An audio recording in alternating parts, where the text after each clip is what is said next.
Nous sommes au but de Chaumont et aujourd'hui, on va parler de méditation. Ça fait 4 mois que je médite quotidiennement et dans cette vidéo, je t'explique les bienfaits scientifiquement prouvés de la méditation sur l'homme et pourquoi est-ce que tu en as toujours eu besoin sans le savoir. Je te partage mon expérience et je te donne un protocole simple pour t'y mettre si c'est une pratique que tu souhaites insérer à ta routine. Je finirai bien sûr par la pensée de la semaine. Mesdames et messieurs, sans plus attendre, c'est parti pour les bienfaits. Avant toute chose, la méditation, qu'est-ce que c'est ?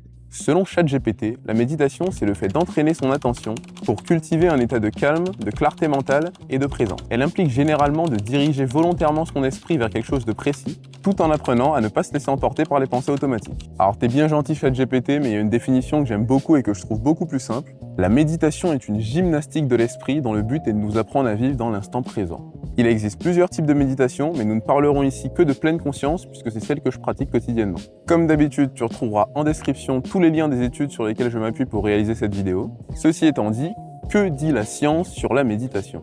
La méditation réduit énormément le stress. Des chercheurs d'Harvard ont montré que quelques semaines de pratique régulière font baisser le taux de cortisol et rendent le cerveau moins réactif aux situations anxiogènes. Le cortisol, pour info, c'est l'hormone du stress. La méditation est donc un bon moyen de te libérer du stress chronique.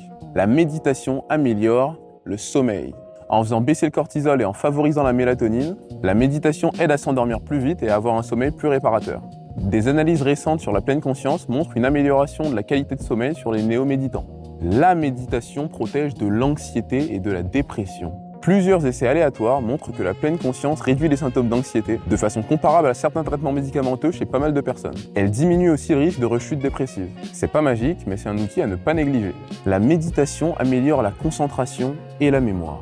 La méditation montre, chez les méditants réguliers, un épaississement du cortex préfrontal responsable de la prise de décision et de la concentration, et de l'hippocampe responsable de la mémoire et de la régulation émotionnelle. Tu deviens donc moins tête en l'air, tu retiens mieux et tu gagnes en clarté. La méditation rend plus empathique. La pratique méditative augmente l'activité dans les zones liées à la compassion et à la sympathie. Tu deviens plus patient, tu comprends mieux les autres et tu te comprends mieux toi-même.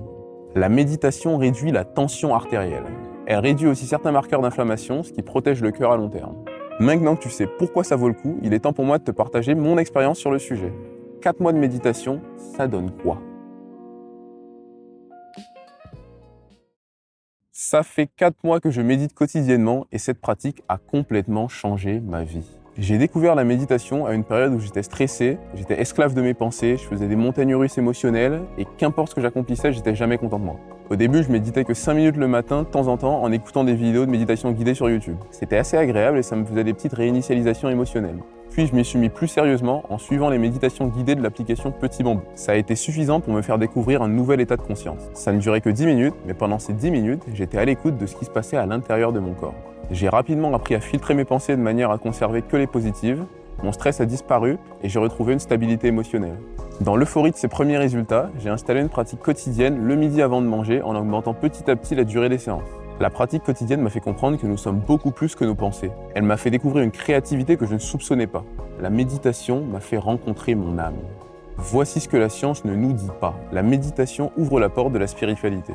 Et cette spiritualité, c'est exactement ce qui me manquait pour me sentir complet. La méditation m'a permis de rencontrer mon âme et de créer une relation avec elle. La pratique quotidienne me permet d'entretenir et de développer cette relation afin de vivre aligné avec mes valeurs profondes. Si tu penses que cette pratique est faite pour toi, le mieux c'est de commencer par des méditations guidées sur une application ou sur YouTube. Il n'y a pas plus simple, tu vas entendre une voix, tu fais ce que dit la voix et tu te laisses porter. J'espère que ça aura créé des vocations. Je suis convaincu que la méditation vient s'installer naturellement dans la vie de ceux qui en ont besoin. Donc si tu te sens stressé, que tu as du mal à trouver, que tu dors mal et que ton mental part dans tous les sens, cette vidéo est peut-être un signe. Cette semaine, j'ai pensé à un truc. J'étais aux toilettes en train de pisser, mais mon envie n'était que très légère. J'ai forcé un petit peu et je me suis rendu compte qu'à mesure que je forçais, mon rythme cardiaque s'accélérait. Ça a eu pour effet de me rendre plus présent, ce qui m'a permis de me soulager. Ça m'a fait réaliser que quand nos cœurs s'accélèrent, ça nous rend automatiquement plus présents. Le cœur étant l'organe le plus important du corps humain, ça n'a rien d'étonnant qu'une augmentation du rythme cardiaque nous rende plus présents. C'est comme un signal qui nous rappelle « Oh, il se passe quelque chose là, il se passe quelque chose maintenant, donc concentre-toi ». Mais en y réfléchissant bien, je me suis rendu compte que les êtres humains cherchent toujours à accélérer leur rythme cardiaque. Que ce soit par l'amour, la drogue, le sexe, l'adrénaline, la violence, la passion, on cherche tous un moyen de faire battre nos cœurs. Donc au fond, est-ce qu'on ne chercherait pas simplement à être plus présent ? Ça tombe bien, c'est exactement ce qu'apporte la méditation. C'était la pensée de la semaine. Comme d'habitude, cette pensée vient de moi, il n'y a donc pas de source scientifique, c'est simplement le fruit de mes réflexions personnelles. Je serai comme toujours ravi d'en discuter avec vous en commentaire. Mesdames et messieurs, ce fut un plaisir, j'espère que ce plaisir fut partagé. N'hésitez pas à liker la vidéo si elle vous a plu, n'hésitez pas à vous abonner pour ne surtout pas rater les prochaines, n'hésitez pas à mettre un commentaire si jamais vous voulez m'aider à vaincre l'algorithme YouTube. Je vous souhaite une merveilleuse journée et à la semaine prochaine pour de nouvelles aventures.